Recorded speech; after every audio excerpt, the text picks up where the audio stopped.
ಮಧ್ಯಪ್ರಾಚ್ಯದಲ್ಲಿ ನಡೆಯುತ್ತಿರುವ ಯುದ್ಧ ಸಂಘರ್ಷದ ಹಿನ್ನೆಲೆಯಲ್ಲಿ ಹಾಸನ ಜಿಲ್ಲೆಯಲ್ಲಿ ಕನಿಷ್ಠ 19 ಮಂದಿ ವಿವಿಧ ದೇಶಗಳಲ್ಲಿ ಸಿಲುಕಿರುವುದು ದೃಢಪಟ್ಟಿದೆ ಎಂದು ಜಿಲ್ಲಾಧಿಕಾರಿ ಕೆಎಸ್ ಲತಾ ಕುಮಾರಿ ತಿಳಿಸಿದ್ದಾರೆ. ಅಬುಧಾಬಿಯಲ್ಲಿ 1, ಬಹರೇನ್ನಲ್ಲಿ 10, ದುಬೈನಲ್ಲಿ 7 ಹಾಗೂ ಕುವೈತ್ನಲ್ಲಿ 1 ವ್ಯಕ್ತಿ ಸಿಲುಕಿರುವುದಾಗಿ ವಿವರಿಸಿದರು. ಯುದ್ಧ ಪೀಡಿತ ಪ್ರದೇಶಗಳಲ್ಲಿರುವ ಇವರೆಲ್ಲರಿಗೂ ಜಿಲ್ಲಾಡಳಿತ ನಿರಂತರ ಸಂಪರ್ಕದಲ್ಲಿದ್ದು ತುರ್ತು ನೆರವು ಕೇಂದ್ರಗಳನ್ನ ಸಂಪೂರ್ಣ ಸಕ್ರಿಯಗೊಳಿಸಲಾಗಿದೆ. ದೇಶಗಳಲ್ಲಿ ಇರುವವರ ವಿವರಗಳನ್ನ ರಾಜ್ಯದ ಕೇಂದ್ರ ಕಚೇರಿಗೆ ರವಾನಿಸಲಾಗಿದೆ ಎಂದು ತಿಳಿಸಿದರು. ಇದುವರೆಗೆ ವಿದೇಶಗಳಲ್ಲಿ ಸಿಲುಕಿರುವ ಯಾವುದೋ ವ್ಯಕ್ತಿಯು ಗಂಭೀರ ಸಮಸ್ಯೆ ಎದುರಿಸುತ್ತಿರುವ ಮಾಹಿತಿ ಬಂದಿಲ್ಲ. ಕೆಲವರೊಂದಿಗೆ ಸ್ವತಃ ಮಾತನಾಡಿ ಅವರ ಸುರಕ್ಷತೆಯನ್ನ ಖಚಿತಪಡಿಸಿಕೊಂಡಿದ್ದೇವೆ ಎಂದು ಜಿಲ್ಲಾಧಿಕಾರಿ ಹೇಳಿದರು.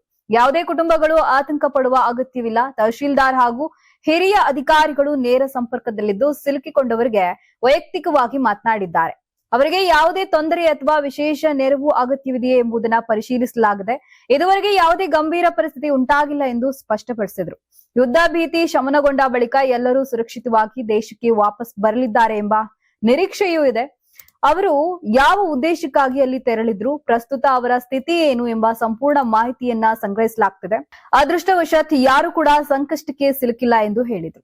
ಯಾವುದೇ ಸಹಾಯದ ಅಗತ್ಯವಿದ್ದಲ್ಲಿ ತಕ್ಷಣ ಜಿಲ್ಲಾಡಳಿತವನ್ನ ಸಂಪರ್ಕಿಸಬಹುದು. ಈ ಕುರಿತು ಸಾಮಾಜಿಕ ಜಾಲತಾಣಗಳ ಮೂಲಕ ತುರ್ತು ಸಂಪರ್ಕ ಸಂಖ್ಯೆಗಳನ್ನ ಪ್ರಕಟಿಸಲಾಗಿದೆ. ಅಧಿಕಾರಿಗಳು ಪ್ರತಿಯೊಬ್ಬರ ಮೊಬೈಲ್ ಸಂಖ್ಯೆಯನ್ನ ಸಂಗ್ರಹಿಸಿ ನಿಯಮಿತವಾಗಿ ಸಂಪರ್ಕದಲ್ಲಿದ್ದಾರೆ ಎಂದು ಜಿಲ್ಲಾಧಿಕಾರಿ ಕೆಎಸ್ ಲತಾ ಕುಮಾರಿ ತಿಳಿಸಿದ್ದಾರೆ. Karnataka TV leader awards 2025 best MLA nomination ಹಳೆ ಮೈಸೂರು ವಿಭಾಗ ಡಾಕ್ಟರ್ ರಂಗನಾಥ್ ಕುಣಿಗಲ್ ಕ್ಷೇತ್ರ, ಸುರೇಶ್ ಗೌಡ ತುಮಕೂರು ಗ್ರಾಮಾಂತರ ಕ್ಷೇತ್ರ, ಸಿಎನ್ ಬಾಲಕೃಷ್ಣ ಶ್ರವಣಬೆಳಗೊಳ ಕ್ಷೇತ್ರ, ಗಣಿಗ ರವಿಕುಮಾರ್ ಮಂಡ್ಯ ಕ್ಷೇತ್ರ, ದರ್ಶನ್ ಪುಟ್ಟಣಯ್ಯ ಮೇಲುಕೋಟೆ ಕ್ಷೇತ್ರ, ಡಿ ರವಿಶಂಕರ್ ಕೆಆರ್ ನಗರ ಕ್ಷೇತ್ರ, ಕೆಎಚ್ ಪುಟ್ಟಸ್ವಾಮಿಗೌಡ ಗೌರಿಬಿದನೂರು ಕ್ಷೇತ್ರ, ಸಿಮೆಂಟ್ ಮಂಜುನಾಥ್ ಸಕಲೇಶ್ಪುರ ಕ್ಷೇತ್ರ, ಮಂತರ್ ಗೌಡ ಮಡಿಕೇರಿ ಕ್ಷೇತ್ರ, ಜಿಡಿ ಹರೀಶ್ ಗೌಡ ಹುಣಸೂರು ಕ್ಷೇತ್ರ, ಸಮೃದ್ಧಿ ಮಂಜುನಾಥ್ ಮುಳಬಾಗಿಲು ಕ್ಷೇತ್ರ, ಪ್ರದೀಪ್ ಈಶ್ವರ್ ಚಿಕ್ಕಬಳ್ಳಾಪುರ ಕ್ಷೇತ್ರ. ಕರ್ನಾಟಕ ಟಿವಿ ವಾಟ್ಸ್ಆಪ್ ಚಾನೆಲ್ ಮೂಲಕ ವೋಟ್ ಮಾಡಿ ಹಾಗೂ ಇವರಲ್ಲಿ ಬೆಸ್ಟ್ ಎಂಎಲ್ಎ ಯಾರು ಕಮೆಂಟ್ ಮಾಡಿ. ನೀವು ಸಣ್ಣ ಆಗ್ಬೇಕಲ್ವಾ? ಅದು ಒಂದು ಉತ್ತಮ ಆಹಾರದಿಂದ ಸಣ್ಣ ಆಗ್ಬೇಕಲ್ವಾ? ಪ್ರತಿದಿನ ನಮ್ಮ ಜೀನಿ ಸ್ಲಿಮ್ ನ ಯೂಸ್ ಮಾಡಿ ಯಾವುದೇ ಸೈಡ್ ಎಫೆಕ್ಟ್ ಇಲ್ದಂಗೆ ನೀವು ಸಣ್ಣ ಆಗ್ತೀರಾ.